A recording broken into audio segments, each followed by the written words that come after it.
In this video, I will going to show you how to answer decimals using this technique. But first, we have to consider this condition. Note, this technique will only work when the expression inside the radicals has even or first. So between decimal point and the product. Let's make an example. 0, 0, 25. We know that the root of 25 is 5 because 5 times 5 is equals to 25. So, this is the product. Sabi dito, the expression inside the radical as having cross between the decimal point and the product. Dapat, between sa decimal point and the product ay even number or may magkaparehas may kapares. And then, let's assume that the number of zeros inside the radical sa whole number. So, assume natin na yung mga zeros between decimal point and the product is whole number. Paano natin sasagutin to without using calculator? Using this technique, 2 zeros divide natin ng 2 equals to 1. Hindi sagot ay 0, 5. So, yung quotient dito na 1 ay yung number ng 0. Ilalagay natin between sa decimal point and the root of 25. So, isa lang.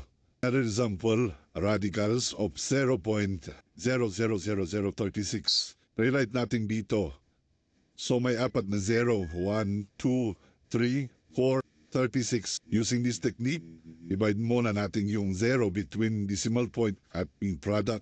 So, 4 divided by 2 is equals to 2.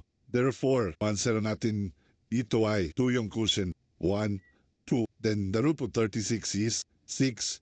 Because 6 times 6 is equals to 36. Ito yung answer. Ito sa question na ito. Kung bilan yung result dito na i-divide natin, hindi nilalagay natin ng 0 sa result between decimal point and the root of the product. Okay, let's have more example. So dito, using the technique, since means siya, divisible siya by 2. 2 divided by 2 is equals to 1. Therefore, yung score of ng 49 ay 7. So ang maliming sagot dito ay 0.07.